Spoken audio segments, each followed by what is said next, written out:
51 அதிகாரம்.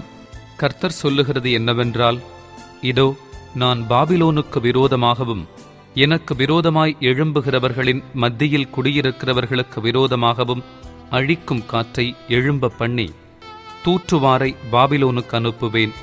அவர்கள் அதை தூற்றி வெறுமையாக்கி போடுவார்கள். ஆபத்து நாளிலே அதற்கு விரோதமாய் சூழ்ந்து கொண்டிருப்பார்கள். வில்லை நாணேற்றுகிறவனுக்கு விரோதமாகவும் தன் கவசத்தில் பெருமை பாராட்டுகிறவனுக்கு விரோதமாகவும் வில் வீரன் தன் வில்லை நாணேற்ற கடவன். அதன் வாலிபரை தப்பவிடாமல் அதன் சேனையை எல்லாம் சங்காரம் பண்ணுங்கள். குத்தி போடப்பட்டவர்கள் கல்தேயரின் தேசத்திலும் கொலை செய்யப்பட்டவர்கள் அதன் வீதிகளிலும் விழுவார்கள். அவர்கள் தேசம் இஸ்ரவேலின் பரிசுத்தருக்கு விரோதமாகச் செய்த அக்கிரமத்தினால் நிறைந்திருந்தும் யூதா தன் தேவனாலும் இஸ்ரவேல் சேனைகளின் கர்த்தராலும் கைவிடப்படவில்லை. நீங்கள் பாபிலோனின் அக்கிரமத்தில் சங்காரமாகாதபடிக்கு அதன் நடுவிலிருந்து ஓடி அவரவர் தங்கள் ஆத்துமாவை தப்புவியுங்கள். இது கர்த்தர் அதனிடத்தில் பழிவாங்குகிற காலமாயிருக்கிறது. அவர் அதற்கு பதில் செலுத்துவார். பாபிலோன் கர்த்தருடைய கையில் உள்ள பொற்பாத்திரம். அது பூமி அனைத்தையும் வெறிக்க பண்ணினது. அதன் மதுவை ஜாதிகள் குடித்தார்கள். ஆகையால் ஜாதிகள் புத்தி மயங்கி போனார்கள். பாபிலோன் சடுதியில் விழுந்து தகர்ந்தது. அதற்காக அலறுங்கள். அதன் நோவை ஆற்ற பிசின் தைலம் போடுங்கள். ஒருவேளை குணமாகும். பாபிலோனை குணமாக்கும்படி பார்த்தோம், அது குணமாகவில்லை. அதை விட்டுவிடுங்கள். நாம் அவரவர் நம்முடைய தேசங்களுக்கு போக கடவோம். அதன் ஆக்கினை வானமட்டும் ஏறி ஆகாய மண்டலங்கள் பரியந்தம் எட்டினது. கர்த்தர் நம்முடைய நீதியை வெளிப்படுத்தினார். நம்முடைய தேவனாகிய கர்த்தரின் செயலை சீயோனில் விவரிப்போம் வாருங்கள். அம்புகளை துலக்குங்கள். கேடகங்களை நன்றாய் செப்பனிடுங்கள். கர்த்தர் மேதியருடைய ராஜாக்களின் ஆவியை எழுப்பினார். பாபிலோனை அழிக்க வேண்டுமென்பதே அவருடைய நினைவு. இது கர்த்தர் வாங்கும் பழி.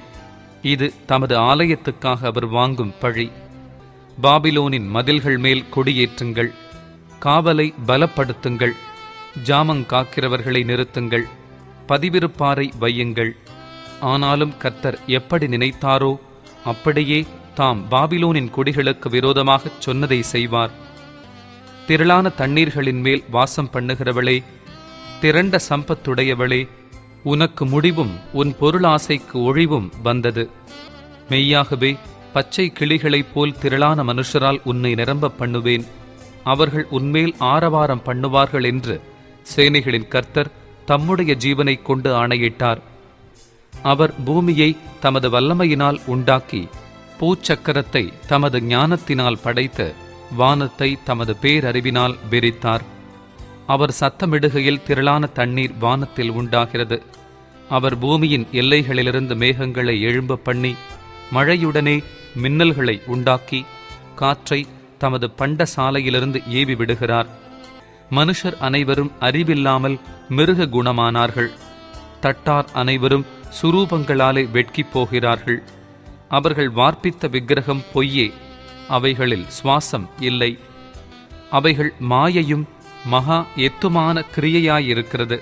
அவைகள் விசாரிக்கப்படும் நாளிலே அழியும். யாக்கோபின் பங்காயிருக்கிறவர் அவைகளைப் போல அல்ல. அவர் சர்பத்தையும் உண்டாக்கினவர். இஸ்ரவேல் அவருடைய சுதந்திரமான கோத்திரம். சேனைகளின் கர்த்தர் என்பது அவருடைய நாமம். நீ எனக்கு தண்டாயுதமும் அஸ்திராயுதமுமானவன். நான் உன்னை கொண்டு ஜாதிகளை நொறுக்குவேன். உன்னை கொண்டு ராஜ்யங்களை அழிப்பேன். உன்னை கொண்டு குதிரையையும் குதிரை வீரனையும் நொறுக்குவேன். உன்னை கொண்டு ரதத்தையும் ரத வீரனையும் நொறுக்குவேன். உன்னை கொண்டு புருஷனையும் ஸ்திரீயையும் நொறுக்குவேன். உன்னை கொண்டு கிழவனையும் இளைஞனையும் நொறுக்குவேன். உன்னை கொண்டு வாலிபனையும் கன்னிகையையும் நொறுக்குவேன். உன்னை கொண்டு மேய்ப்பனையும் அவனுடைய மந்தையையும் நொறுக்குவேன். உன்னை கொண்டு உழவனையும் அவனுடைய உழவு காளைகளையும் நொறுக்குவேன். உன்னை கொண்டு அதிபதிகளையும் அதிகாரிகளையும் நொறுக்குவேன். பாபிலோனுக்கும் கல்தேயர் தேசத்தின் சகல குடிகளுக்கும் அவர்கள் உங்கள் கண்களுக்கு முன்பாக சீயோனில் செய்த அவர்களுடைய எல்லா பொல்லாப்புக்காகவும் பழிவாங்குவேன் என்று கர்த்தர் சொல்லுகிறார்.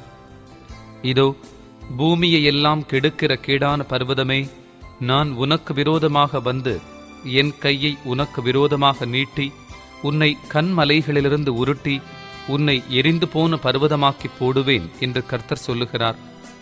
மூலை கல்லுக்காகிலும் அஸ்திபார கல்லுக்காகிலும் ஒரு கல்லையும் உன்னிலிருந்து எடுக்க மாட்டார்கள்.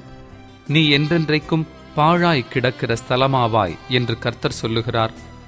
தேசத்திலே கொடியேற்றுங்கள், ஜாதிகளுக்குள் எக்காளம் ஊதுங்கள், ஜாதிகளை அதற்கு விரோதமாக ஆயத்தப்படுத்துங்கள்.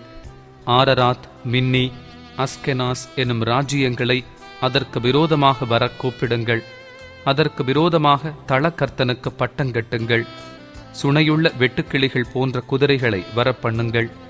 மேதியா தேசத்தின் ராஜாக்களும் அதன் தலைவரும் அதன் சகல அதிகாரிகளும் அவரவருடைய ராஜ்யபாரத்துக்கு கீழான சகல தேசத்தாருமாகிய ஜாதிகளை அதற்கு விரோதமாக ஆயத்தப்படுத்துங்கள். அப்பொழுது தேசம் அதிர்ந்து வேதனைப்படும். பாபிலோன் தேசத்தை குடியில்லாதபடி பாழாக்க பாபிலோனுக்கு விரோதமாய் கர்த்தர் நினைத்தவைகள் நிலைக்கும். பாபிலோனின் பராக்கிரமசாலிகள் யுத்தம் பண்ணாமல் கோட்டைகளில் இருந்து விட்டார்கள். அவர்கள் பராக்கிரமம் அழிந்து பேடிகளானார்கள். அதன் வாசஸ்தலங்களை கொளுத்தி போட்டார்கள். அதன் தாழ்பாள்கள் உடைக்கப்பட்டது. கடையாந்தர முனை துவக்கி அவனுடைய பட்டணம் பிடிபட்டது என்றும், துறை வழிகள் அகப்பட்டு போய் நாணல்கள் அக்கினியால் சுட்டெரிக்கப்பட்டது என்றும், யுத்த மனுஷர் கலங்கி இருக்கிறார்கள் என்றும் பாபிலோன் ராஜாவுக்கு அறிவிக்க, அஞ்சற்காரன் மேல் அஞ்சற்காரனும் தூதன் மேல் தூதனும் ஓடுகிறான். பாபிலோன் குமாரத்தி மிதிக்கப்படும் களத்துக்கு சமானம். அதை போரடிக்கும் காலம் வந்தது. இன்னும் கொஞ்ச காலத்திலே அறுப்பு காலம் அதற்கு வரும் என்று இஸ்ரவேலின் தேவனாகிய சேனைகளின் கர்த்தர் சொல்லுகிறார். பாபிலோன் ராஜாவாகிய நேபுகாத் நேச்சார் என்னை பட்சித்தான், என்னை கலங்கடித்தான், என்னை வெறும் பாத்திரமாக வைத்து போனான்.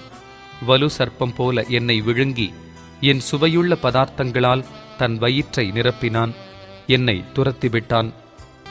எனக்கும் என் இனத்தாருக்கும் செய்த கொடுமையின் பழி பாபிலோன் மேல் வர கடவதென்று சீயோனில் வாசமானவள் சொல்லுகிறாள். என் இரத்தப்பழி கல்தேயர் தேசத்து குடிகளின் மேல் வர கடவதென்று எருசலேம் என்பவளும் சொல்லுகிறாள். ஆகையால் கர்த்தர் சொல்லுகிறது என்னவென்றால், இதோ நான் உனக்காக வழக்காடி உன் பழிக்கு பழிவாங்கி அதன் கடலை வரளவும் அதன் ஊற்றை சுவரவும் பண்ணுவேன். அப்பொழுது பாபிலோன் குடியில்லாத மண்மேடுகளும் வலு சர்ப்பங்களின் தாபரமும் பாழும் ஈசல் போடப்படுதலுக்கு இடமுமாய் போகும். ஏகமாய் அவர்கள் சிங்கங்களைப் போல கர்ச்சித்து சிங்கக் குட்டிகளைப் போல சத்தமிடுவார்கள். அவர்கள் களிக்கும் சமயத்திலே நான் அவர்கள் குடிக்கும் பானத்தை அவர்களுக்கு குடிக்க கொடுத்து அவர்கள் துள்ளத்தக்கதாக அவர்களை வெறியாக்குவேன். அதனால் அவர்கள் என்றென்றைக்கும் விழிக்காத நித்திரை அடைவார்கள் என்று கர்த்தர் சொல்லுகிறார். அவர்களை ஆட்டுக்குட்டிகளைப் போலவும் ஆட்டுக்கடாக்களைப் போலவும் வெள்ளாட்டுக் கடாக்களைப் போலவும் அடிக்கப்பட இறங்கி போக பண்ணுவேன். சேசாக்கு பிடியுண்டு பூமி முழுதும் புகழும் புகழ்ச்சி அகப்பட்டது எப்படி? ஜாதிகளுக்குள்ளே பாபிலோன் பிரமிப்பானது எப்படி? சமுத்திரம் பாபிலோன் மேல் புரண்டு வந்தது. அதன் அலைகளின் திரட்சியினால் அது மூடப்பட்டது. அதன் பட்டணங்கள் பாழுமாய் வறட்சியும் வனாந்தரமுமான பூமியுமாய் ஒரு மனுஷனும் குடியிராததும் ஒரு மனுபுத்திரனும் கடவாததுமான நிலமுமாய் போயிற்று. நான் பாபிலோனில் இருக்கிற பேலை தண்டிப்பேன். அது விழுங்கினதை அதன் வாயிலிருந்து கக்க பண்ணுவேன். ஜாதிகள் இனி அதனிடத்திற்கு ஓடி வரமாட்டார்கள். பாபிலோனின் மதிலும் விழும். என் ஜனங்களே, நீங்கள் அதன் நடுவிலிருந்து புறப்படுங்கள். கர்த்தருடைய கோபத்தின் உக்கிரத்துக்கு தப்பும்படி அவனவன் தன் தன் ஆத்துமாவை ரட்சித்துக் கொள்ள கடவன். உங்கள் இருதயம் துவளாமலும் தேசத்தில் கேட்கப்படும் செய்தியினால் நீங்கள் பயப்படாமலும் இருங்கள். ஒரு வருஷத்திலே ஒரு செய்தி கேட்கப்பட்டு பின்பு மறு வருஷத்திலே வேறு செய்தி கேட்கப்படும். தேசத்திலே கொடுமை உண்டாகும். ஆளுகிறவன் மேல் ஆளுகிறவன் வருவான்.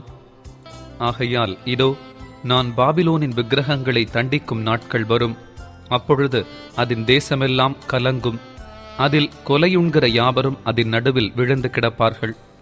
வானமும் பூமியும் அவைகளிலுள்ள யாவும் பாபிலோன் மேல் கெம்பீரிக்கும். பால் கடிக்கிறவர்கள் அதற்கு வடக்கே இருந்து வருவார்கள் என்று கர்த்தர் சொல்லுகிறார். பாபிலோன் இஸ்ரவேலில் கொலையுண்டவர்களை விழப்பண்ணினது போல பாபிலோனிலும் சமஸ்த தேசங்களிலும் கொலையுண்கிறவர்கள் விழுவார்கள். பட்டயத்துக்கு தப்பினவர்களே, தங்கித் தறியாமல் நடந்து வாருங்கள். தூரத்திலே கர்த்தரை நினையுங்கள்.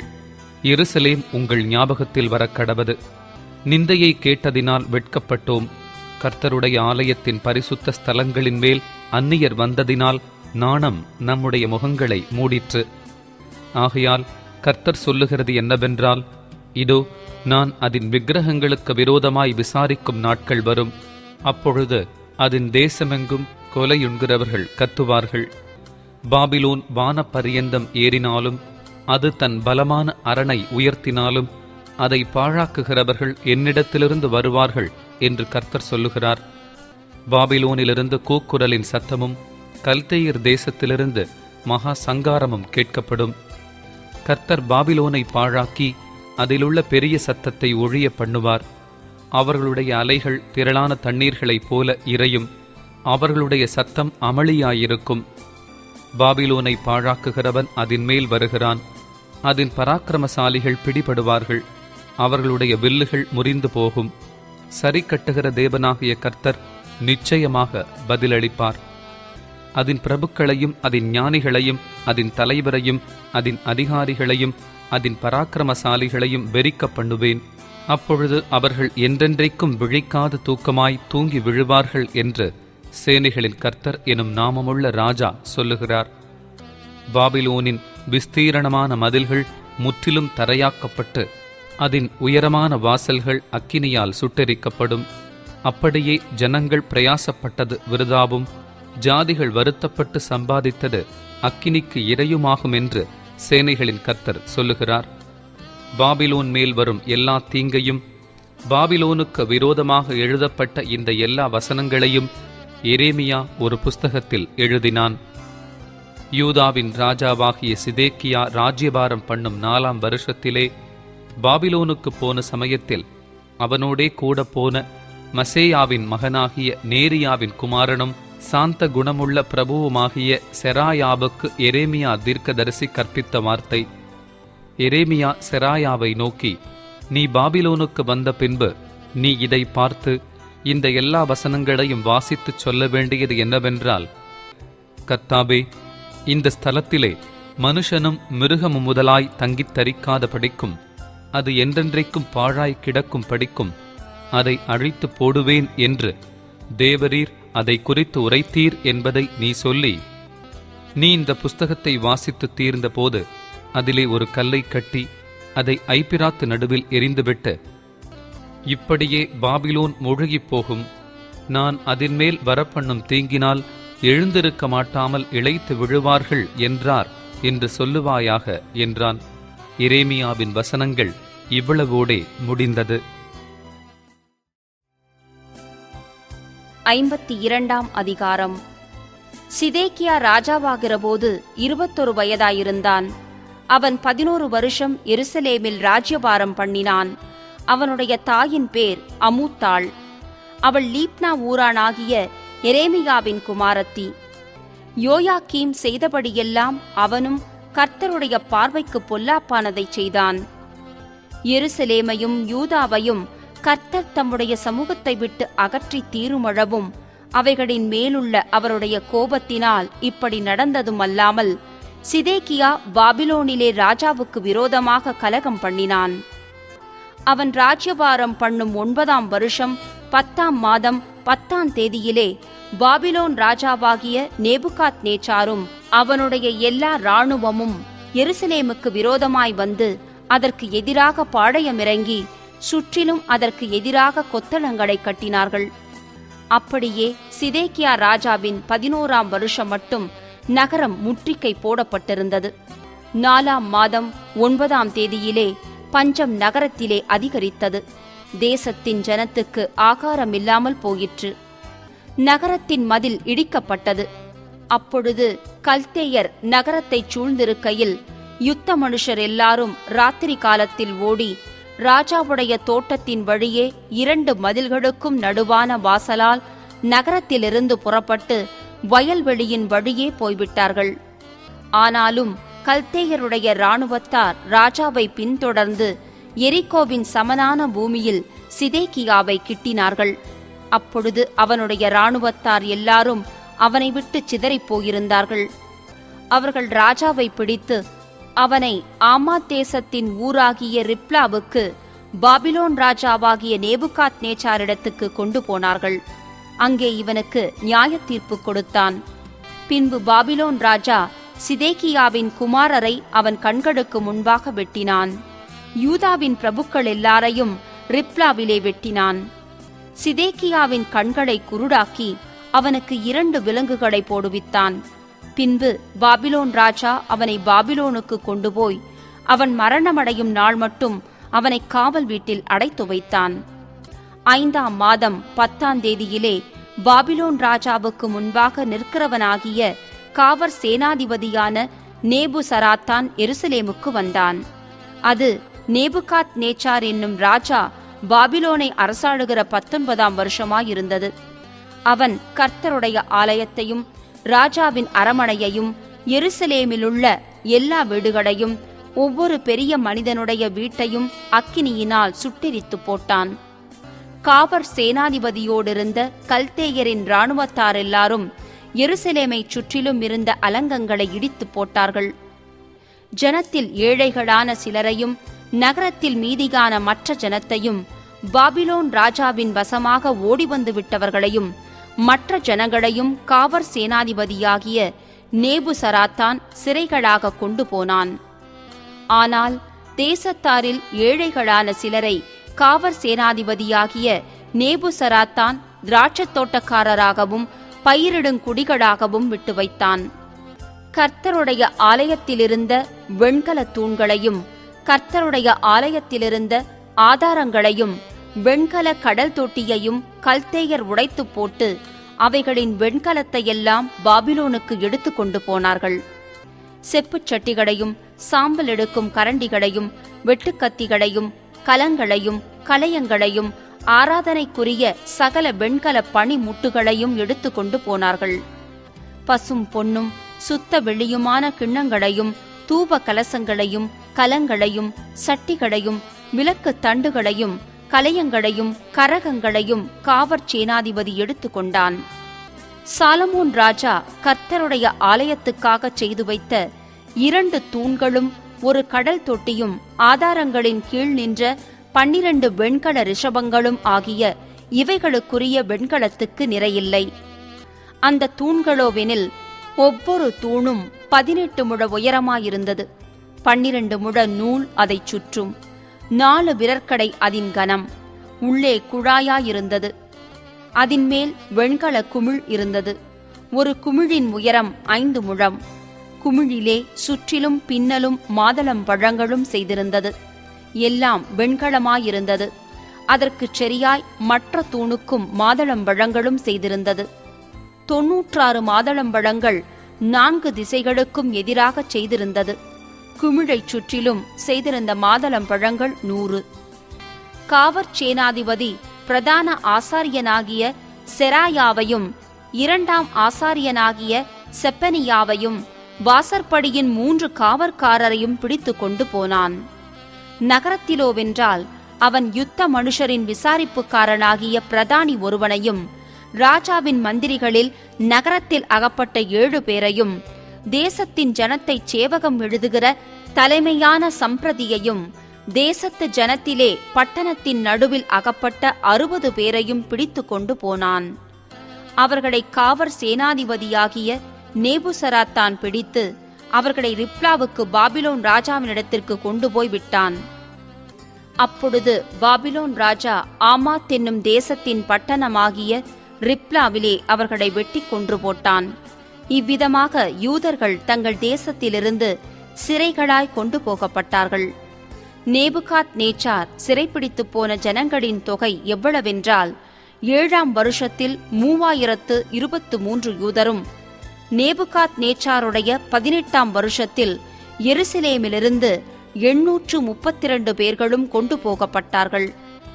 நேபுகாத்நேச்சாருடைய 23ஆம் வருஷத்தில் காவற் சேனாதிபதியாகிய நேபுசராத்தான் யூதரில் 745 பேர்களை சிறைப்பிடித்துக் கொண்டு போனான். ஆக 4600 பேர்களாம். யூதாவின் ராஜாவாகிய யோயாக்கீனுடைய சிறையிருப்பின் 37ஆம் வருஷம் 12ஆம் மாதம் 25ஆம் தேதியிலே ஏவில் மெரோதாக் என்னும் பாபிலோன் ராஜா தான் ராஜாவான வருஷத்திலே யூதாவின் ராஜாவாகிய யோயாக்கீனை சிறைச்சாலையிலிருந்து வெளிப்பட பண்ணி அவன் தலையை உயர்த்தி அவனோடே அன்பாய் பேசி அவனுடைய ஆசனத்தை தன்னோடே பாபிலோனிலிருந்த ராஜாக்களுடைய ஆசனங்களுக்கு மேலாக வைத்து அவனுடைய சிறையிருப்பு வஸ்திரங்களை மாற்றினான். அவன் உயிரோடிருந்த சகல நாளும் தன் சமூகத்தில் நித்தம் போஜனம் பண்ணும்படி செய்தான். அவன் உயிரோடிருந்த நாளெல்லாம் அவனுடைய மரண நாள் பரியந்தமும் அவனுடைய செலவுக்காக பாபிலோன் ராஜாவினால் கட்டளையான அனுதின திட்டத்தின்படி அனுதினமும் அவனுக்கு கொடுக்கப்பட்டு வந்தது. எரேமியாவின் புலம்பல் 1ஆம் அதிகாரம். ஐயோ, ஜனம் பெருத்த நகரி தனிமையாக உட்கார்ந்திருக்கிறாளே, விதவைக்கு ஒப்பானாளே. ஜாதிகளில் பெரியவளும் சீமைகளில் நாயகியுமாயிருந்தவள் கப்பங்கட்டுகிறவளானாளே. ராக்காலத்திலே அழுது கொண்டிருக்கிறாள். அவளுடைய கண்ணீர் அவள் கன்னங்களில் வடிகிறது. அவளுடைய நேசர் எல்லாருக்குள்ளும் அவளை தேற்றுவார் ஒருவரும் இல்லை. அவளுடைய சிநேகிதர் எல்லாரும் அவளுக்கு துரோகிகளும் சத்துருக்களுமானார்கள். யூதா ஜனங்கள் உபத்திரவப்படவும் கொடுமையான அடிமை வேலை செய்யவும் சிறைப்பட்டு போனார்கள். அவள் புறஜாதிகளுக்குள்ளே தங்குகிறாள், இளைப்பாறுதல் அடையாள். அவளை துன்பப்படுத்துகிற யாவரும் அவளை இடுக்கமான இடங்களிலே தொடர்ந்து பிடித்தார்கள். பண்டிகைக்கு வருவார் இல்லாததினால் சியோனுக்கு போகிற வழிகள் புலம்புகிறது. அவள் வாசல்களெல்லாம் பாழாய் கிடக்கிறது. அவள் ஆசாரியர்கள் தவிக்கிறார்கள். அவள் கன்னிகைகள் சஞ்சலப்படுகிறார்கள். அவளுக்கு கசப்பே உண்டாயிருக்கிறது. அவள் சத்துருக்கள் தலைமையானார்கள். அவள் பகைஞர் சுகித்திருக்கிறார்கள். அவளுடைய திரளான பாதகங்களை நிமித்தம் கர்த்தர் அவளை சஞ்சலப்படுத்தினார். அவள் பிள்ளைகள் சத்துருவுக்கு முன்பாக சிறைப்பட்டு போனார்கள். சீயோன் குமாரத்தியின் அழகெல்லாம் அவளை விட்டு போயிற்று. அவள் பிரபுக்கள் மேய்ச்சலை காணாத மான்களுக்கு ஒப்பாகி தொடருகிறவனுக்கு முன்பாக சத்துவம் இல்லாமல் நடந்து போனார்கள். தனக்கு சிறுமையும் தவிப்பும் உண்டாகிய நாட்களிலே எருசலேம் பூர்வ நாட்கள் முதற்கொண்டு தனக்கு உண்டாயிருந்த இன்பமானவைகளையெல்லாம் நினைக்கிறாள். அவளுக்கு உதவி செய்வார் இல்லாமல் அவளுடைய ஜனங்கள் சத்துருவின் கையிலே விழுகையில் பகைஞர் அவளை பார்த்து அவளுடைய ஓய்வு நாட்களை குறித்து பரியாசம் பண்ணினார்கள். எருசலேம் மிகுதியாய் பாவம் செய்தாள். ஆதலால் தூர ஸ்திரீயைப் போலானாள். அவளை கனம் பண்ணினவர்கள் எல்லாரும் அவளை அசட்டை பண்ணுகிறார்கள். அவளுடைய மானத்தை கண்டார்கள். அவளும் பெருமூச்சு விட்டு பின்னிட்டு திரும்பினாள். அவளுடைய அசூசம் அவள் வஸ்திர ஓரங்களில் இருந்தது. தனக்கு வரப்போகிற முடிவை நினையாதிருந்தாள். ஆகையால் அதிசயமாய் தாழ்த்தப்பட்டு போனாள். தேற்றுவார் இல்லை. கர்த்தாவே, என் சிறுமையை பாரும். பகைஞன் பெருமை பாராட்டினானே. அவளுடைய இன்பமான எல்லாவற்றின் மேலும் சத்துரு தன் கையை நீட்டினான். உம்முடைய சபையிலே வரலாகாதென்று தேவரீர் விலக்கிய புறஜாதியார் உமது பரிசுத்த ஸ்தலத்துக்குள் பிரவேசித்ததை கண்டாள். அவளுடைய ஜனங்கள் எல்லாரும் அப்பன் தேடி தவிக்கிறார்கள். தங்கள் உயிரை காப்பாற்ற தங்களுடைய இன்பமானவைகளை ஆகாரத்துக்கென்று கொடுத்து விட்டார்கள். கர்த்தாவே, நோக்கி பாரும். எண்ணமற்றவளானேனே. வழியில் நடந்து போகிற சகல ஜனங்களே, இதை குறித்து உங்களுக்கு கவலை இல்லையா? கர்த்தர் தமது உக்கிரமான கோபமூண்ட நாளிலே என்னை சஞ்சலப்படுத்தினதினால் எனக்கு உண்டான என் துக்கத்துக்கு சரியான துக்கம் உண்டோ என்று என்னை நோக்கி பாருங்கள். உயரத்திலிருந்து என் எலும்புகளில் அக்கினியை அனுப்பினார். அது அவைகளில் பற்றி எரிகிறது. என் கால்களுக்கு வலையை வீசினார். என்னை பின்னிட்டு விழப் பண்ணினார். என்னை பாழாக்கினார். நித்தம் நான் பலட்சயப்பட்டு போகிறேன். என் பாதகங்களின் நுகம் அவருடைய கையால் பூட்டப்பட்டிருக்கிறது. அவைகள் பிணைக்கப்பட்டு என் கழுத்தை சுற்றி கொண்டது. என் பலனை விழப் பண்ணினார். நான் எழுந்திருக்க கூடாதபடிக்கு ஆண்டவர் என்னை ஒடுக்குகிறவர்களின் கையில் ஒப்புக் கொடுத்தார். என்னிலுள்ள பராக்கிரமசாலிகளாகிய என்னுடையவர்கள் எல்லாரையும் ஆண்டவர் மிதித்து போட்டார். என் வாலிபரை நொறுக்கும்படி எனக்கு விரோதமாய் ஒரு கூட்டத்தை வரவழைத்தார். திராட்சப்பழத்தை ஆலையில் மிதிக்கிறது போல ஆண்டவர் யூதா குமாரத்தியாகிய கன்னிகையை மிதித்தார். இவைகளின் நிமித்தம் நான் அழுகிறேன். என் கண்ணே நீராய் சொரிகிறது. என் உயிரை காப்பாற்றி தேற்றுகிறவர் என்னை விட்டு தூரமானார். பகைஞன் மேற்கொண்டதினால் என் பிள்ளைகள் பாழாய் போனார்கள். சீயோன் தன் கைகளை விரிக்கிறாள். அவளை தேற்றுவார் ஒருவரும் இல்லை. கர்த்தர் யாக்கோபின் சுற்றுப்புறத்தாரை அவனுக்கு சத்துருக்களாக கட்டளையிட்டார். அவர்களுக்குள்ளே எருசலேம் தூர ஸ்திரீக்கோப்பானாள். கர்த்தர் நீதிபரர். அவருடைய வாக்குக்கு விரோதமாய் நான் எழும்பினேன். ஜனங்களே, நீங்கள் எல்லாரும் இதை கேட்டு என் துக்கத்தை பாருங்கள். என் கன்னிகைகளும் என் வாலிபரும் சிறைப்பட்டு போனார்கள். என்னை சிநேகித்தவர்களை கூப்பிட்டேன், அவர்களோ என்னை மோசம் போக்கினார்கள். என் ஆசாரியர்களும் என் மூப்பர்களும் தங்கள் உயிரை காப்பாற்ற தங்களுக்கு அப்பன் தேடுகையில் நகரத்தில் மூச்சொடுங்கி மாண்டார்கள். கர்த்தாவே, பாரும், நான் நெருக்கப்படுகிறேன். என் குடல் கொதிக்கிறது. நான் கடுந்துரோகம் பண்ணினபடியினால் என் இருதயம் வியாக்குலப்படுகிறது. வெளியிலே பட்டயம் என்னை பிள்ளையற்றவளாக்கிற்று. வீட்டுக்குள்ளே மரணம் வந்திருக்கிறது. நான் தவிக்கிறதை அவர்கள் கேட்டாலும் என்னை தேற்றுவார் ஒருவரும் இல்லை. என் பகைஞர் எல்லாரும் எனக்கு வந்த ஆபத்தை கேட்டு தேவரீர் அதை செய்தபடியால் சந்தோஷமாயிருக்கிறார்கள்.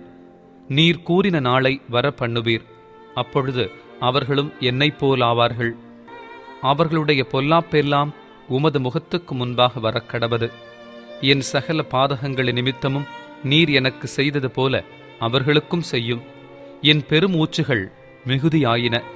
என் இருதயம் பலட்சயமாயிருக்கிறது.